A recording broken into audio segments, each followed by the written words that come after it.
A Estratégia do Dia, o podcast original da Bloomberg Linha. Imagina você compra um carro novo, enche o tanque todo feliz, mas é obrigado a deixar ele parado na garagem justamente quando você mais precisa sair. É exatamente isso que está acontecendo com a indústria eólica no Brasil, sabia? Depois de mais de uma década crescendo sem parar, o setor agora vive o que a presidente da Abeólica chama de situação insuportável. Tem excesso de energia, demanda fraca e, para piorar, os parques eólicos estão sendo obrigados a desligar justamente quando o vento sopra mais forte. O resultado disso é uma crise dentro da crise, contas bilionárias no vermelho e também empresas ameaçando quebrar. Sim, cara, estratégia, vamos falar sobre vento hoje. Vamos descobrir como que o setor, que virou símbolo das energias limpas no Brasil, entrou numa tempestade perfeita. E que pode tirar essa ventania do rumo errado. E outra, lembra aquela novela da Intel que eu tinha comentado nos últimos episódios? Pô, agora eu tô imaginando uma novela da Intel. Podia ser algo tipo... Intel, sombras do processador. Alguma coisa assim, bem cheio de drama e traições. Pô, ia ser legal.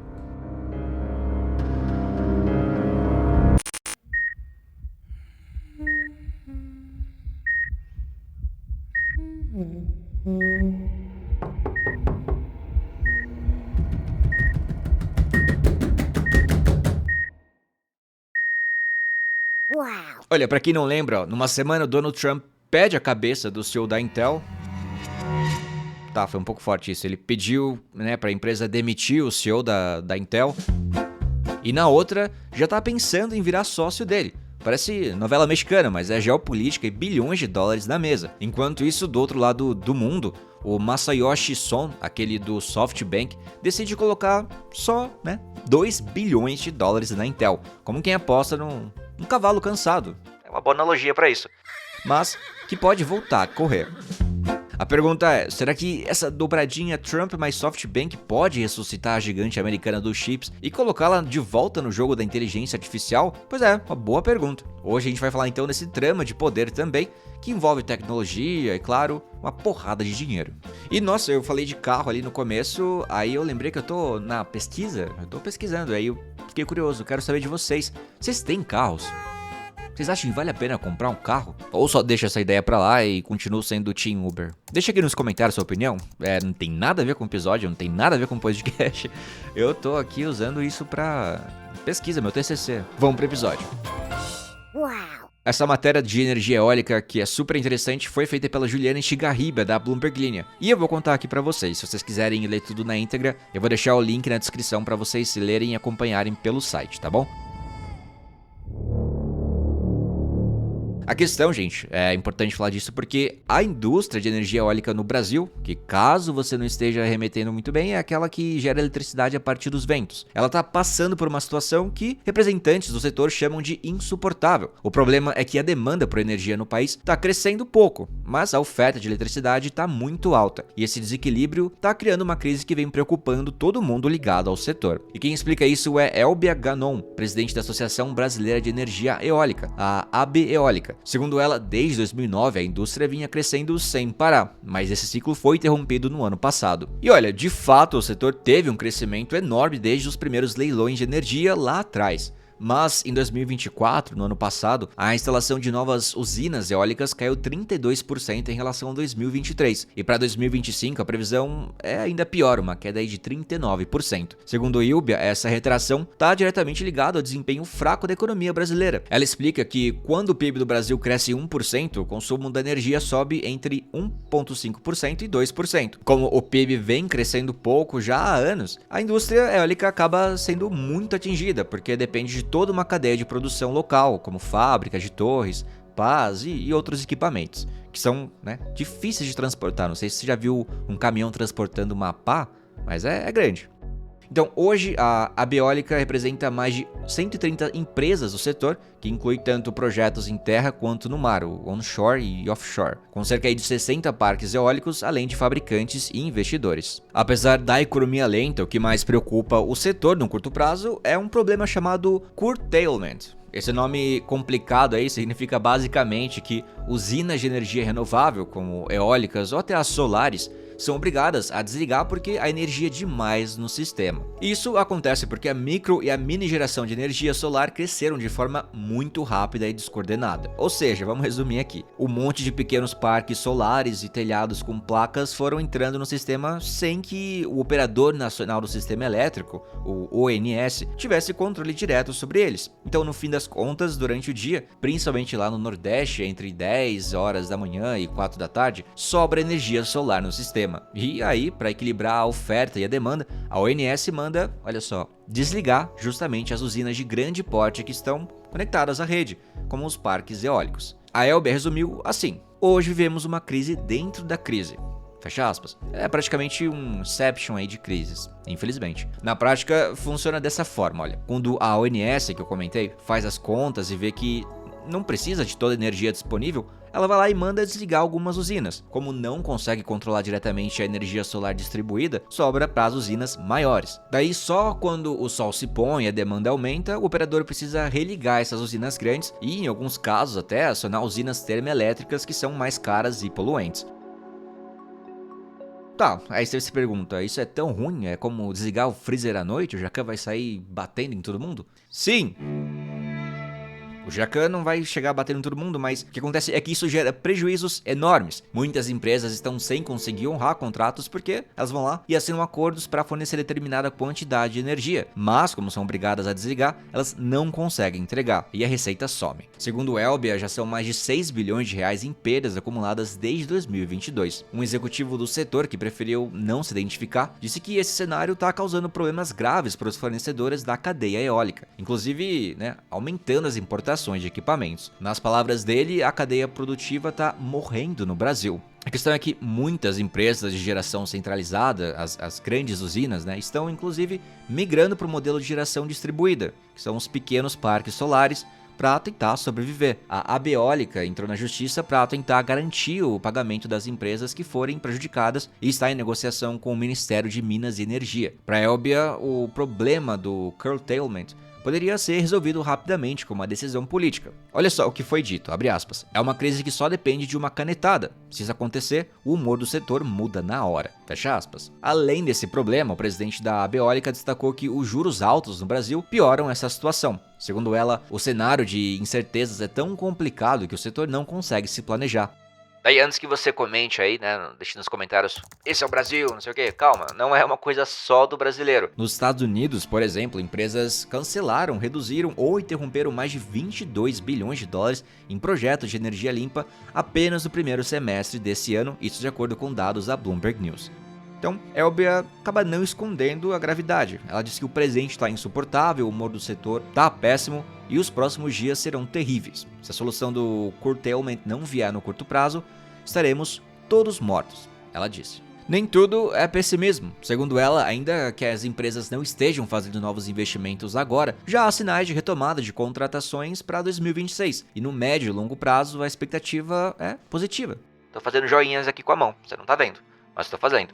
Isso porque o Brasil tem um enorme potencial de oferecer soluções de energia renovável para o mundo. A tendência global é de que os investimentos em energia limpa voltem com força, ainda maiores do que no ano passado, no movimento chamado de Power Shoring, ou seja, levar indústrias e investimentos para regiões que têm abundância de energia renovável e também barata.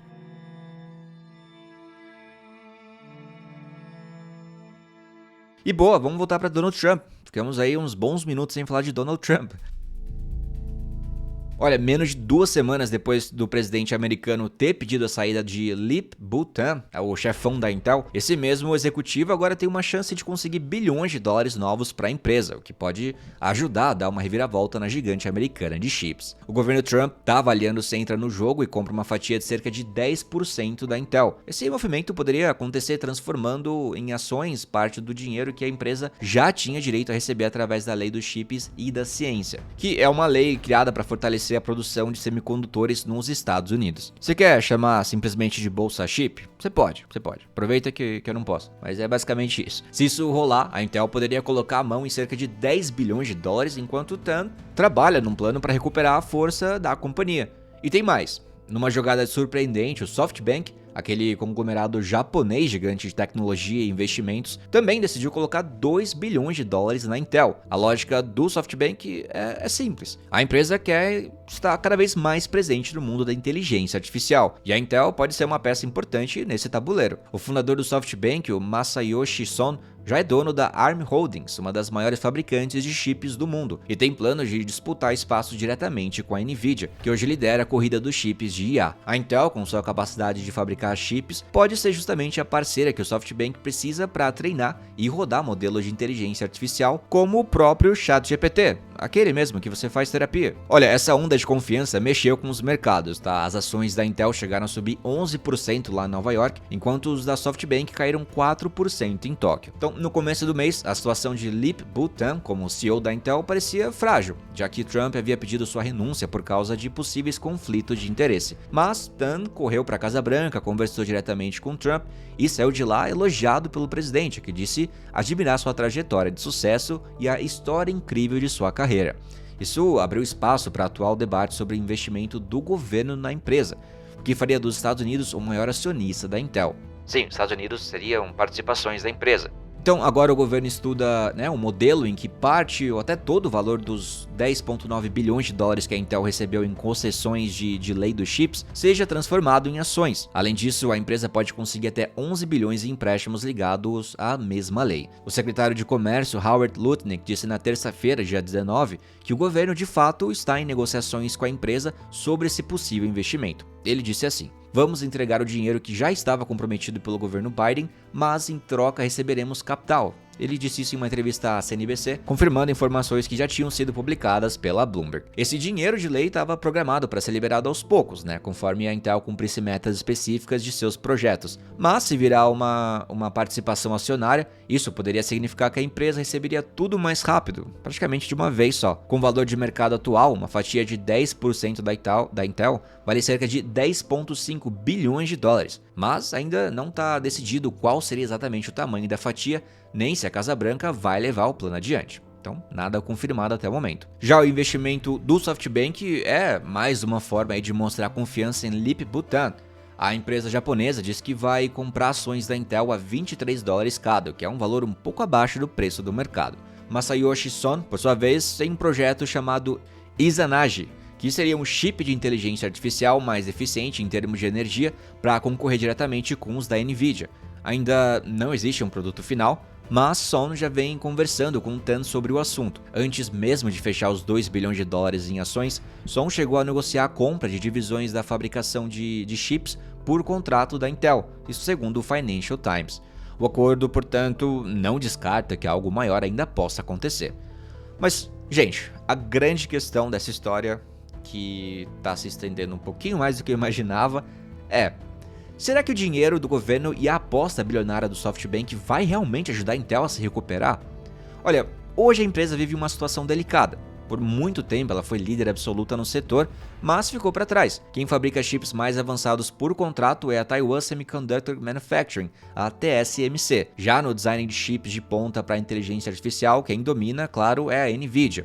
Então, a Intel acabou perdendo justamente o bonde do crescimento explosivo da IA. E lá na semana passada, só a expectativa do investimento do governo já fez as ações da Intel registrarem sua maior alta desde fevereiro. Lip-Bu Tan, não imaginem sapatos quando eu digo esse nome, por favor, que por sinal já fez parte do conselho do SoftBank, tenta agora mudar os rumos da companhia. Até aqui, porém, a estratégia dele tem sido mais de cortar custos e demitir funcionários do que de lançar inovações. Ele mesmo já admitiu que a Intel só vai ampliar sua capacidade de produção quando realmente tiver certeza de que os clientes vão usar as técnicas mais avançadas que a empresa está desenvolvendo. Isso preocupa investidores. Sim, porque parece que a companhia está se afastando da briga pela liderança global. O governo Trump, por sua vez, está especialmente interessado em apoiar o megaprojeto da Intel em Ohio, que é o estado natal do vice-presidente J.D. Vance. A ideia era construir lá a maior fábrica de semicondutores do mundo, mas o cronograma já foi adiado várias e várias vezes.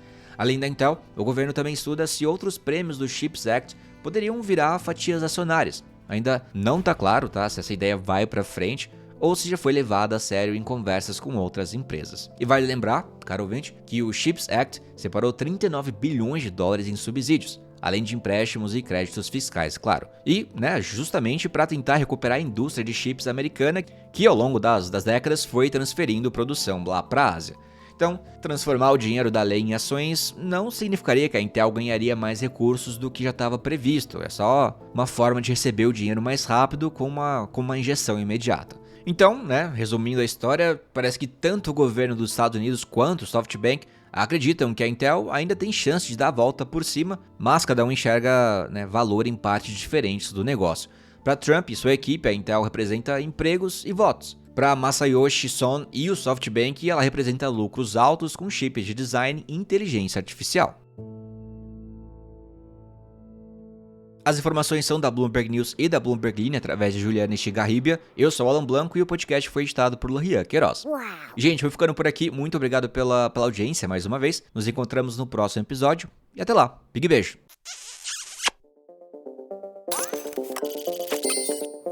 Achou que tinha acabado, né? Vim dar uma última passadinha para lembrar de que fazemos esse podcast com muito carinho. Toda a equipe se dedica para vocês terem um podcast diário e gratuito de alta qualidade. Se puderem seguir a gente aqui, obrigado. Talvez não te extermine quando as máquinas dominarem o mundo. #FaleitoLeve. Música eletrônica e café. Pois é.